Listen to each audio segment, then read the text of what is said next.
నమస్తే. Welcome to our channel. నేను మీ పద్మావతి. ఈరోజు మనతో పాటు ప్రముఖ ఆధ్యాత్మికవేత్త మరియు వాస్తు జ్యోతిష్య పండితులు శేషగిరిరావు గారు ఉన్నారు. అయితే ఆయనతో మాట్లాడి మరిన్ని విషయాలు తెలుసుకునే ప్రయత్నం చేద్దాం. మీరు కూడా చూసేసేయండి. నమస్కారం నమస్తే గురువుగారు. అమ్మా. గురువుగారు, వైకుంఠ ఏకాదశి. అయితే మొదటిగా వైకుంఠ ఏకాదశి గురించి మాట్లాడితే గనక పూజా విధానం కావచ్చు, అసలు ఎలా పూజించాలి అదన్నీ ఎప్పుడు చేసేవారికి అందరికీ తెలుసు. కాకపోతే ఎప్పుడు చెయ్యని వారు, ఇక్కడి నుంచి మొదలు పెట్టాలి అనుకున్నవారు అసలు ఏ విధంగా పూజించాలి, పలహారం ఏం పెట్టాలి, దాంతో పాటుగా ఏ నామాన్ని స్మరించడం వల్లగా ఏదైనా లేకుంటే ఏదైనా స్విచ్ వర్డ్ మనం ఎప్పుడు చెప్పుకుంటూ ఉంటాం. అవును. ప్రత్యేకంగా ఒక స్విచ్ వర్డ్ అనేది జపించడం వల్ల మంచి జరుగుతుందని. మరి అలాంటిది ఈసారి ఏం చెప్పుకుంటే మంచిదంటారు? రైట్. అయితే ఇక్కడ ఒకటి మనకేంటంటే ఈ ఏకాదశి అనేది ఏదైతే ఉందో వైకుంఠ ఏకాదశి అనేది దాని ప్రాశస్త్యం అనేది ఒక 2 ముక్కలు చెప్పి, హ్మ్. తర్వాత ఇక్కడ దీనికి ఒక విశిష్టత ఉంది. హ్మ్. అంటే ఇప్పుడుండే ఏదైతే వైకుంఠ ఏకాదశి ఉందో దానికి 2 రకాలుగా ఉపయోగం ఉంది. ఒకటి అందరికీ. హ్మ్. అంటే ప్రతి ఒక్కళ్ళు కూడా వాళ్ళ యొక్క కుటుంబ సౌఖ్యం కోసం చేసేది. అవును. కానీ ఇదే రోజు ఒక క్రియ ఆచరించటం వల్ల కూడా కొత్తగా సంతానం కావాలనుకునే వాళ్ళకి, హ్మ్. మళ్ళీ ఆ సంతానంలో కూడా పుత్ర సంతానం కావాలనుకునే వాళ్ళకి హ్మ్. కూడా ఈ ఏకాదశి అనేది బాగా ప్రాధాన్యత అనేది ఉంటుంది. హ్మ్. అందుకే దీన్ని వైకుంఠ ఏకాదశితో పాటుగా పుత్రదా ఏకాదశి అని కూడా అంటారు. హ్మ్. అంటే సంతానం లేని వారికి సంతానం అదేగా దక్కుతుందంటారా? సంతానం లేని వారి కోసం ఓకే. ఒకటి, హ్మ్. సంతానంలో కూడా మళ్ళీ మగ సంతానం కావాలని కోరుకునే వాళ్ళు కొంతమంది ఓకే. ఉంటారు. అవునవును. సో, అలా దాన్ని అందుకని దీన్ని పుత్రదా ఏకాదశి అని హ్మ్. కూడా అన్నారు. హ్మ్. సో, వైకుంఠ ఏకాదశి లేదా ముక్కోటి ఏకాదశి, పుత్రదా ఏకాదశి ఈ హుహు. మూడిటిని ఇదే ఉంటమనేది. హ్మ్. అయితే ఈ వైకుంఠ, ముక్కోటది ఏకాదశి అనేది పుష్యమాసంలో కూడా వస్తాయి. ఇప్పుడొచ్చే పుష్యమాసంలో వస్తాయి. అంతక్రితం ధనుర్మాసంలో కూడా వస్తాయి. హ్మ్. అంటే మార్గశిరంలోకి పడతాయనుకోండి. ఈ రెండిటిని కూడా మనం వైకుంఠ ఏకాదశిలో 2 సార్లుగా చెప్పడం అనేది ఉంటుంది. హ్మ్. ఎందుకంటే ధనుర్మాసం అంతా కూడా విష్ణువుని పూజిస్తూ వస్తాం అవును. కాబట్టి అక్కడ దీన్ని వైకుంఠ ఏకాదశిగా పేర్కొన్నారు. కానీ అసలు ఇప్పుడు అందరూ చేసుకునేది, ముఖ్యంగా తెలుగునాట ఎక్కువగా చేసుకునేది అయితే గనక ఇప్పుడు వచ్చే ఏకాదశిని ఎక్కువ మంది చేసుకోవటం అనేది ఉంటుంది. హ్మ్. కనుక ఇది 10వ తారీఖు మనకి రావటం అనేది ఉంది. ముందు రోజు సాయంకాలంకి వచ్చేప్పటికంటే మధ్యాహ్నం నుంచే మనకి ఏకాదశి బిగిన్ అవుతుంది. హ్మ్. సో, ఈ ఏకాదశి ఉపవాసాలు ఉండేవాళ్ళైతే గనక కొద్దిగా ముందు రోజు చేసుకోవటం అనేది, అంటే 9వ తారీఖు చేసుకోవటం అనేది మంచిది.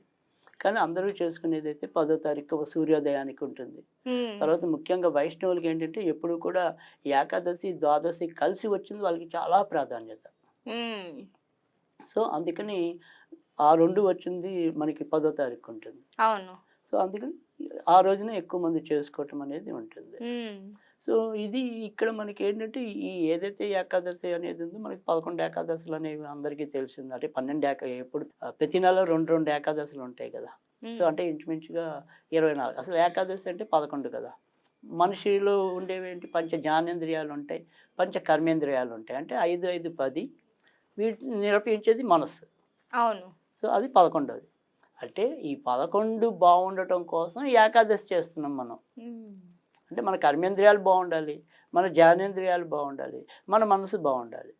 ఇవన్నీ పవిత్రత లేదా పరిపూర్ణమైన వికాసం ఉన్నప్పుడు మాత్రమే మనకు కావాల్సిన జీవితంలో ప్రయోజనాన్ని పొందగలుగుతాం. అందుకని ఆ రకంగా ఏకాదశి అనేది నిర్వహించాం. సో, ఈ ఏకాదశి నాడు మరి జగత్తుని పాలించేవాడు, అందుకని మరి ఆయన జగపతి అని చెప్పి విష్ణుమూర్తిని అవును. మనం పిలవటం అనేది కూడా ఉంటుంది. అందుకని ఆ విష్ణు ఆరాధనే మనకి ఏకాదశిలో ఎక్కువ ప్రాధాన్యత సంతరించుకుంది. సరే, ఇప్పుడు ఏదైతే ఉందో మనం ఉత్తరాయణం అంటాం. ఇక్కడి నుంచి అవును. ఉత్తరాయణం అంటుంది. ఉత్తర ద్వారాలు తెరుచుకుంటాయని. అంటే విష్ణుమూర్తిని ఒకానొక సందర్భంలో మరి దేవతలందరూ కూడా ముక్కోటి దేవతలు. అందుకని ముక్కోటి ఏకాదశి అయింది. అవును. సో, ఆ దేవతలందరూ కూడా విష్ణువు లేచి ఉండేదాకా వేచి ఉండి ఆయన దర్శనం చేసుకునేది ఉత్తర ద్వారం ద్వారా. అందుకని ఈ ఉత్తర ద్వారం అనేది ప్రాధాన్యత. తర్వాత హ్మ్. రెండోది వచ్చేప్పటికి ఏంటంటే ఇక్కడి నుంచి దేవతలకి పగటి కాలం బిగిన్ అవుతుంది. అంతకితం ఉండేది ఏదైతే దక్షిణాయనం అంటామో అది వాళ్ళకి నిద్రపోయే టైం. అందుకని ఇక్కడి నుంచి శుభకార్యాలు ఎక్కువగా చేసుకోవటం అనేది, దేవతా కార్యాలు ఎక్కువ చేసుకోవటం అనేది, అనేక గుళ్ళలలో మరి కళ్యాణోత్సవాలు చేసుకోవటం అనేది, అవును. ఇప్పుడు తిరుపతిలో కూడా బ్రహ్మాండమైన సంరంభం ఉంటుంది ఈ హ్మ్. ముక్కోటి ఏకాదశికి. అది రైట్. అయితే ఈ ఏకాదశి కొత్తగా చేసుకునే వాళ్ళు ఎవరైనా సరే ఏకాదశి వ్రతం అనేది ఏదైతే ఉంటుందో దాన్ని చేసుకుంటూ వెళ్ళటం అనేది ఒకటి. కానీ ఇవాళ మనం ఎస్పెషల్గా చెప్పుకునేది ఇందాకే చెప్పాను 2 ప్రయోజనాలు. ఒకటి మనకి ఇంట్లో అందరికీ మంచి జరగటం అనేది ఒకటి. రెండోది ప్రత్యేకంగా ఒక కోరిక పెట్టుకు చేసుకోవటం అనేది. అవును. సో అందరికీ మంచి జరిగే విషయంలో ఈరోజు పెద్దగా మనం చేసుకునేది ఏదైనా ఉంటే కనుక విష్ణు సహస్రనామ పారాయణ చేసుకుంటే చాలా మంచిది. సో విష్ణు సహస్రనామ పారాయణ ఒకవేళ మనం చేసుకోలేకపోతే ఈరోజు నారాయణ గాయత్రిని అంటే ఓం నారాయణాయ విద్మహే వాసుదేవాయ ధీమహి తన్నో విష్ణు ప్రచోదయాత్ దీన్ని ఎవరికి వీలైనన్ని సార్లు పఠించేసి విష్ణుమూర్తికి ఈరోజు వడపప్పు పానకము తేనె నివేదన చేస్తే మంచిది. ఇది అందరూ చేసే పద్ధతి.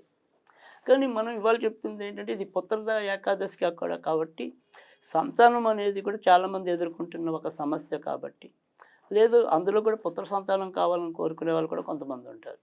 అలాంటి వాళ్ళ కోసం మనం ఇవాళ ఒక ప్రత్యేకంగా అనేది సో మామూలు దైనందికంగా మనకి మంచి జరిగే వాళ్ళు నారాయణ గాయత్రి చదువుకుంటే సరిపోతుంది, లేదా విష్ణు సహస్రనామ పారాయణ చేస్తే సరిపోతుంది. అలా కాకుండా ఒక ప్రత్యేకమైన కోరిక ఇందాక మనం చెప్పుకుని ఇవాళ ప్రత్యేకమైనది ఏంటి అంటే కనుక ఇది ఈ పుత్రద ఏకాదశి అనేది ఏదైతే ఉందో మరికి కొన్నేళ్ళ ఒక కృతయుగంలో సుకేతుడు అనే రాజు ఇలాగే సంతానం కోసం ఇబ్బంది పడటం అది కూడా మళ్ళీ తర్వాత రాజ్యం పరిపాలించాలంటే ఒక వారసుడు ఉండాలి కదా. అవును. అందుకని ఆ పుత్రుడు జన్మించడం కోసం విష్ణుమూర్తి కోసం తపస్సు చేసింది అది ఏకాదశి నాడు. సో ఆ రకంగా ఆయన అనుగ్రహించాడు కాబట్టి ఇది పుత్రద ఏకాదశి కూడా అయింది. సో అందుకని అలా ఎలాగైతే ఒక రాజు ప్రయోజనాన్ని పొందాడో అదే విధంగా మనం ఈరోజు ఈ ఏకాదశి నిర్వహించి సంతానం కావాలనుకునే వాళ్ళకి పుత్ర సంతానం కావాలనుకునే వాళ్ళకి పుత్ర సంతానం లభిస్తాయి. ఇది ఎలా చేసుకోవాలి అంటే కనుక ఈరోజు మనం చేసుకోవాల్సింది ఏంటి అంటే కనుక ఎలాగో విష్ణుమూర్తి ఫోటోను వెంకటేశ్వర ఫోటోను ఏదో ఒకటి ఉంటే చాలు. సో విష్ణుమూర్తి ఎస్పెషల్లీ లేకపోయినా సాధారణంగా వెంకటేశ్వర ఫోటోలు అయితే అందరిలో ఉంటాయి. సో అందుకని ఆ వెంకటేశ్వర ఫోటో ఒకటి పెట్టుకోవాలి. ఇప్పుడు నేను ఏదైతే ఒక చిన్న మంత్రం చెప్తాను ఆ మంత్రాన్ని ఈ రోజు నుంచి మొదలెట్టి ఈ రోజు నుంచే ఎందుకంటే మరి ఈ రోజే కదా దానికి అనువైన దినం. అవును. సో అందుకని ఈ రోజు నుంచి మొదలెట్టి ఒక 40 రోజులు లేదా 60 రోజులు చేయాలి. మొదలెడతాం మటుకు ఈ రోజే మొదలెట్టాలి. సరే ఒకవేళ ఈ రోజు కుదరకపోతే ఎప్పుడైనా ఏకాదశి నాటే మొదలెట్టాలి. కాదు ఇది ఎస్పెషల్లీ సంతానం కోసము ఇది సంతానానికి సంబంధించిన ఏకాదశి కాబట్టి ఈ రోజు అయితే బహుశ్రేష్టం. అవును. సో ఇంకా మిగతా ఏకాదశుల్లో ఎప్పుడు ఇంకా తర్వాత వాళ్ళ ఇష్టం అనేది. సో ఆ రకంగా మాత్రం చేసుకోవాలి. ఎప్పుడైనా సరే ఇది 40 నుంచి 60 రోజులు చేయాలి. ఏం చేయాలి అంటే కనుక ఇప్పుడు నేను ఏదైతే చిన్న మంత్రం చెప్తానో ఆ మంత్రం పఠిస్తే చాలు. ఓకే. ఓం క్లీం కృష్ణాయ గోవిందాయ మమ సంతానం దేహి రైట్. ఇక్కడ మమ సంతానం అన్నాం కదా, అక్కడ ఒకవేళ మగ సంతానమే కావాలనుకుంటే మగ సంతానం దేహి ఓకే. లేదు సత్సంతానం దేహి అంటే పుట్టిన వాళ్ళు కూడా బాగా ఉండాలనుకుంటే కనుక సత్సంతానం దేహి సో ఈ మూడిట్లో ఏదనుకుంటే అనుకోవచ్చు వాళ్ళు. ఓం క్లీం కృష్ణాయ గోవిందాయ మమ పుత్ర సంతానం దేహి లేదా మమ సత్సంతానం దేహి లేదా మమ సంతానం దేహి రైట్ అంతే. ఓకే. ఇది రోజుకి 54 సార్లు కనీసం 108 సార్లు చదివితే మహద్భాగ్యం. ఓకే. సో అలా చదువుకుని ఇందాక చెప్పినట్టు 40 రోజుల్లో 60 రోజుల్లో చేయాలి. సో ప్రతిరోజు కూడా కొద్దిగా కాచిన పాలల్లో పంచదార నివేదన చేయాలి. పచ్చిపాలు కాదు, కాచినవే ఉండాలి.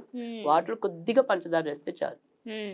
వేసి ఆయనకి నివేదన ఇచ్చి మనసులో కూడా మనం అదే చెప్పుకోవాలి. సంతానం కావాలనుకుంటే ఏ రకమైన సంతానం కావాలో కోరిక చెప్పుకుని ఎలాగో మంత్రంలో కూడా అదే వస్తుంది ఆ రకంగా చేసుకోవాలి. ఇది ఆ రకంగా చేసినట్టయితే తప్పకుండా వాళ్ళకి సంతాన భాగ్యం కలగటం అనేది ఉంటుంది. సరే మనం ఎప్పటిలాగానే ఒకవేళ ఇలా ఏమీ కాకుండా దేవుణ్ణి నమ్మని వాళ్ళకి నమ్మే వాళ్ళకి తీరిక లేని వాళ్ళకి తీరుకున్న వాళ్ళకి అందరికీ ఒక స్విచ్ వర్డ్ చెప్పాలి అనుకుంటే కనుక క్రియేటివ్ అంతే. జస్ట్ క్రియేటివ్ అంటే చాలు. ఓకే. అది కాకపోతే ఉత్తరంలో కూర్చొని చదవాలి. హుహుహు. సో వాళ్ళకి గనక ఉంటే గనక అది గ్రీన్ కలర్ వేసుకుంటే ఇంకా మంచిది. హ్మ్. ఆ రకంగా వేసుకొని చేసినట్టయితే గనక ఇంకా శీఘ్ర ఫలితాలు ఇవ్వడానికి హ్మ్. ఉంటుంది. ఎందుకంటే ఈయన ఆకుపచ్చ ప్రియుడు విష్ణుమూర్తి. అందుకే ఆయనకి మరకత పచ్చలతో అలంకరించడం అనేది కూడా ఉంటుంది. అవునవును. సో అందుకని ఆ రకంగా ఆకుపచ్చకి ప్రాధాన్యత ఇస్తే మంచిదనమాట. ఆ రకంగా చేసినట్టయితే తప్పకుండా వాళ్ళ యొక్క సంతాన మనోరథం అనేది తీరుతుంది. హ్మ్. నిజంగా గురువుగారు చాలా చక్కగా వివరణ ఇచ్చారు. అయితే వైకుంఠ ఏకాదశితో పాటు పుత్ర సంతానం కోసం కూడా ఏం చేయొచ్చో ఈ రోజున ఎస్పెషల్‌గా చెప్పుకునే చేసుకో విధంగా చాలా చక్కగా చెప్పారు. నిజంగా ఇంత చక్కటి సమాచారాన్ని మా కోసం అందించినందుకు ధన్యవాదాలు గురువుగారు.